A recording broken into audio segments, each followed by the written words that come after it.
लेकिन अब सीधे चुनौती के तौर पर अपराध हो रहे हैं। तो सरकार अगर किसी बात की जिम्मेदारी नहीं लेती है तो कानून व्यवस्था भी वही रहेगा और गायब रहने का कारण और उसका दोषी जो ही है तो सरकार। एसटी, एससी, ओबीसी के लिए आरक्षण होता है, BC1 BC2 के लिए आरक्षण नहीं देखा आपने। मजबूत करना चाहते हैं या अपने दल को, अपनी सरकार को मजबूत देखना चाहते हैं तो दलीय चुनाव कराना चाहिए। रांची के आजसू प्रदेश कार्यालय में आज मिलन समारोह आयोजित किया गया। कई लोगों ने आज आजसू का दामन थाम लिया।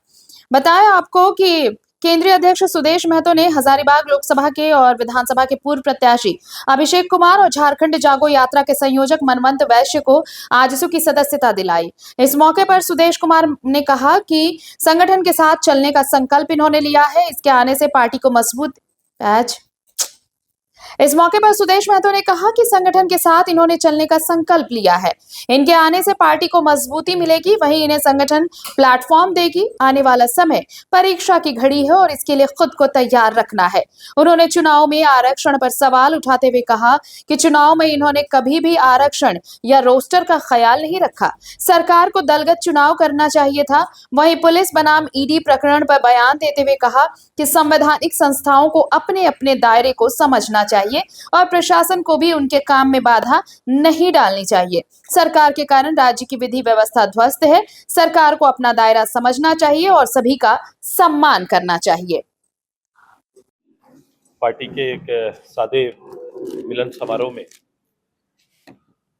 मैं आप सभी उपस्थित हमारे पार्टी के प्रमुख लीडर, जनरल सेक्रेटरी अपने और युवा नेता मेहता जी, डॉक्टर रोहित जी, बुद्धिजीवी मंच के आदरणीय अध्यक्ष जी, हरीश जी, छात्र संघ के प्रदेश अध्यक्ष जी, पार्टी के अन्य साथी जो यहाँ पर उपस्थित हैं, उन सभी का अभिनंदन करते हैं आज के इस समारोह के मुख्य आकर्षण अभिषेक जी का, जो पूर्व लोकसभा प्रत्याशी रहे हैं, विधानसभा के भी प्रत्याशी हजारीबाग रहे हैं, विकास जी, नीरज जी, मनमंत वैश्य जी, आदर्श मिश्रा जी, संजय यादव जी, शिवानंद जी, पिंटू रजक जी और उनकी पूरी टीम, जो लोग आज अलग अलग जगह से आज पार्टी की सदस्यता ले रहे हैं, मैं इनका हार्दिक स्वागत करता हूं, अभिनंदन करता हूं। मैं अपने मीडिया साथियों का भी अभिनंदन है और नववर्ष की हार्दिक शुभकामना प्रत्यक्ष रूप से आप सभी को। आज ये प्रथम समारोह नए साल का एक यहाँ पर रखा गया है, लेकिन जो लोग आज शामिल हुए ये एक एक्टिविस्ट की तरह थोड़ा सोशली ज्यादा इम्पैक्ट रखने के कार्यक्रमों से जुड़े हुए हैं और एक समाज सुधारक इनको ज्यादा हम कह सकते हैं और व्यवस्था सुधारक में भी इनकी भूमिका रही है। पहले भी हमसे मिल चुके हैं, चर्चाएं हुई हैं, संगठन में साथ चलने का इन लोगों ने निश्चय किया है। इन सभी से एक लीडरशिप बिल्ड होगा और इशू बेस्ड राजनीति को बल मिलेगा, क्योंकि आमतौर पर वोट की राजनीति में हम लोग वोट की तैयारी करने वाले लोगों की जमात ज्यादा होती है, जिंदाबाद ज्यादा होता है और वेटेज भी उसी आधार पर मिलता है। लेकिन शेष दिन में मैं इसीलिए बोला कि पार्टी 365 दिन और पूरा 5 साल चलने वाला पार्टी होना है। पब्लिक को राजनीतिक दल इस रूप से चाहिए जो केवल वोट के लिए खुद को तैयार ना करे, बल्कि वोटर्स के बीच के हालात को भी नेतृत्व देने का काम करे। एक राजनीतिक बेसिक चिंतन हमारा बिल्कुल वहां तक जाता है और हम सभी अभी पार्टी में इस बात को जोर दे रहे हैं। स्थायित्व तो होना चाहिए, जिस दल पर भरोसा होना चाहिए, तो ये भरोसा के लिए इन सारे एक्टिविटीज में पार्टी को अलग अलग सेक्टर पे काम करना पड़ेगा और इनके सभी समूह के आने से, क्योंकि ये लोग इन्होंने अपनी जानकारी अभिषेक ने नहीं दी, लेकिन ये एचआर के तौर पर भी इन्होंने कई काम किया हुआ है। एक जो पढ़ लिख के जो अपना करियर तैयार करते हैं, बिल्कुल उस तरह से में ये काम कर चुके हैं और उसके बाद जब अपने स्टेट से बाहर काम करते हैं, किसी कंपनी के लिए काम करते हैं और जब ये मन में बड़ा सपना होता है और उसको हम साकार होते नहीं देखते हैं, तो फिर परीक्षा में बैठते हैं। वो परीक्षा होती है जनता के बीच में कि मैं सकारात्मक सोच रहा हूँ, मैं अच्छी सोच रखता हूँ, मैं अच्छा सेवक हो सकता हूँ, तो मैं एज ए दल के रूप में भी और निर्दलीय रूप में भी दोनों भूमिका इनकी रही, एक बीएसपी के रूप में भी और निर्दलीय के रूप में भी लोकसभा में खुद को सामने रखा है। तो मैं इनको आज पार्टी में स्वागत करते हैं, अभिनंदन करते हैं। ये संगठन आपको प्लेटफॉर्म देगी और इस प्रदेश में किसी इशू की कमी नहीं है, मुद्दों की कमी नहीं है। आपको तय करना पड़ेगा कि आप में जज्बा और मद्दा कितना है लड़ाई का, ये पब्लिक नापते हैं। तो आने वाले समय एक परीक्षा की घड़ी है, संघर्ष के लिए खुद को तैयार करना है, तो अच्छे अच्छे खिलाड़ियों को साथ में रखना है। तो ये एक अच्छी टीम डेवलप हो रही है संघर्ष के लिए। मैं इनको साधुवाद और आभार व्यक्त करता हूँ कि चतरा से, हजारीबाग से, रांची से इस तरह की टीमें अब तैयार हो रही है। आने वाला पूरा समय संघर्ष की ओर जाएगा। इस राज्य और राज्य सरकार के जो सत्ता में होने का और आम लोगों की भावना का नदर करने का जो दौर चला है, उसके खिलाफ कहीं ना कहीं सभी को एकत्रित होके हम सब फाइट करेंगे। अपराधी का पूरा गिरोह ने सर उठा के अपराध को अंजाम देना प्रारंभ किया है।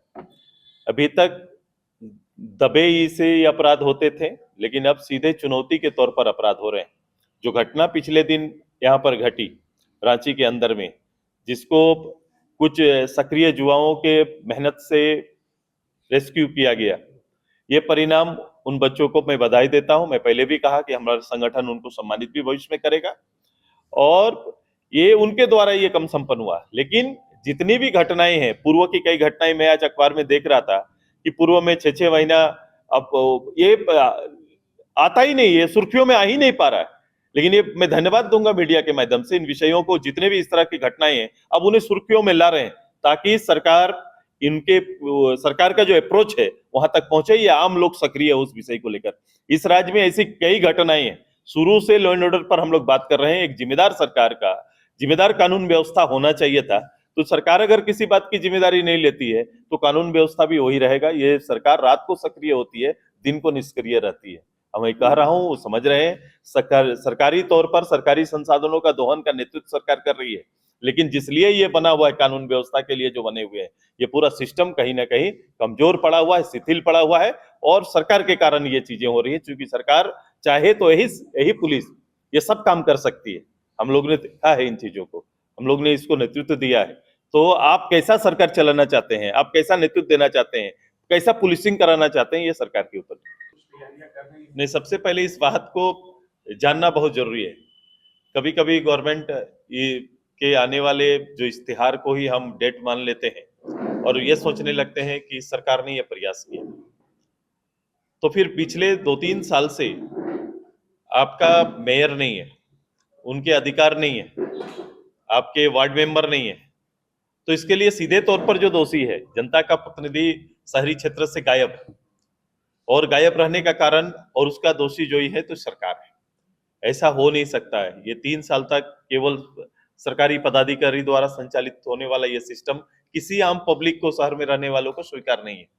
क्योंकि हम एक लोकतांत्रिक व्यवस्था में रहते हैं, तो उस व्यवस्था से चुने हुए प्रतिनिधि को नेतृत्व करने का अधिकार है, जिस अधिकार से पहले वंचित रखा गया। दूसरा, ये इलेक्शन में इनकी तैयारी ये थी कि इलेक्शन कराना था इनको, लेकिन इलेक्शन के अंदर में जो हमारा आरक्षण है, आरक्षण को इन्होंने कभी भी सामने रखा नहीं, खासकर बैकवर्ड्स के लिए। इसी इशू को लेकर जब सरकार के सामने इस विषय को रखा गया, सरकार ने किनारे करते रहे। सरकार कोर्ट के माध्यम से आने वाले संज्ञान, जब हम लोग कोर्ट गए, हमारी पार्टी ने संज्ञान लेकर यहां से लेकर सुप्रीम कोर्ट तक ये बात को उठाया। सुप्रीम कोर्ट का नोटिस जब आया, सुप्रीम कोर्ट का आदेश आया, आदेश आने के बाद ट्रिपल टेस्ट कराने को सरकार राजी हुई। सरकार ने कहा कि ट्रिपल टेस्ट कराएं, ये डाटा सरकार के पास है। मैं अभी नहीं जानता, लेकिन मैं मान रहा हूं कि सरकार ने कराया। लेकिन इस डाटा को कई लोगों ने भी चुनौती दी है। आप देखेंगे कहीं पर भी ST SC OBC के लिए आरक्षण होता है, BC1 BC2 के लिए आरक्षण नहीं देखा आपने कहीं। ये यहाँ पर इस तरह से भी किया गया है। यहाँ इसके अलावे जो डाटा आया, जो शहरी एरिया का जो रोस्टर है, उसका भी बेसिक पालन जो करने का नियमतः है, उसको भी नहीं रखा गया। तो कई अभी है जिसको चुनौती लोग दे रहे हैं। सरकार को उन चुनौतियों को स्पष्ट करना चाहिए कि किस हालात में इन चीजों पर निर्णय लिया गया है। आगे अगर इस हालात में अगर इलेक्शन ये कर भी देते हैं, इलेक्शन हो भी जाता है, तो निश्चित रूप से हमारा संगठन सारे नगर पंचायत और नगर इकाई के चुनाव में तैयारी के साथ आएगा और भागीदारी निभाएगा। इसकी तैयारी दलीय रूप से किया जा रहा है। लेकिन आज देखो ना, मुख्यमंत्री जी 2 दिन पहले आते हैं और कहते हैं कि भाई नगर इकाई की तैयारी करो, नगर में झारखंड मुक्ति मोर्चा का नेतृत्व हम देखना चाहते हैं।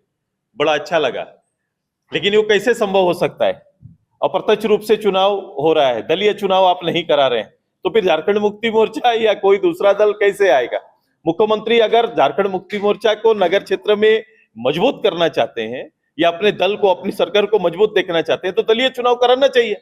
सरकार को दलीय चुनाव करा देते हैं, बड़ा स्पष्ट हो जाता है। कई दलों ने अपील भी किया, अपनी बात रखे, लेकिन दलीय चुनाव ये नहीं करा रहे हैं। मतलब ये वास्तविकता में ये चुनाव में जिस रूप से ये कह रहे हैं भाग लेने का, उस रूप से ये भाग लेना नहीं चाहते हैं। 24 में प्रत्याशी रहे थे और बसपा से वो सदर विधानसभा हजारीबाग के भी प्रत्याशी रहे थे और सामाजिक और राजनीतिक तौर पर उनकी काफी सक्रियता रहती है और भ्रष्टाचार के उद्भेदन के मामलों में और लगातार एक और यहाँ की जो स्थिति है झारखंड की, वह सब समझने के बाद हमें लगा कि झारखंड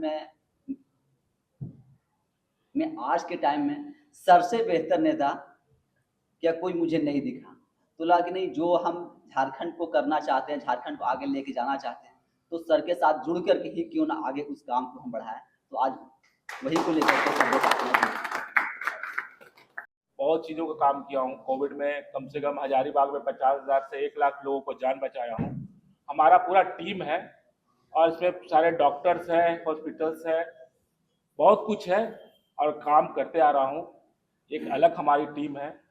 सबसे पहला चीज़ है कि मैं हर मुद्दे पे लड़ता हूँ, क्योंकि वहाँ पे हजारीबाग में लोकसभा में अब क्षेत्र में जैसे कि बहुत नज़दीक है आपका बगोदर हो गया, विष्णुगढ़ हो गया, हजारीबाग हो गया, बरी हो गया, चौपारण हो गया। तो इस क्षेत्र में सबसे ज़्यादा भ्रष्टाचार फैला हुआ है।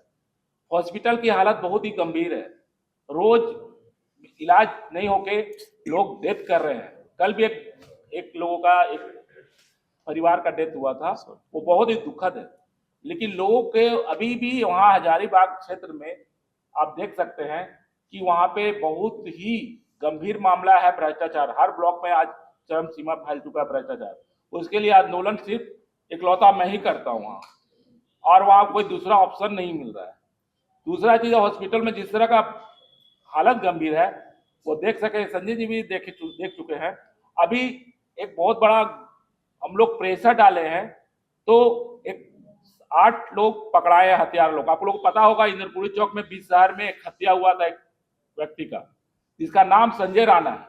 वहां पे कोई नहीं आगे आया, सूरज राणा, और उसके परिवार को कोई देखने नहीं आया, और वो 20 शहर में जघन्य अपराध हुआ था।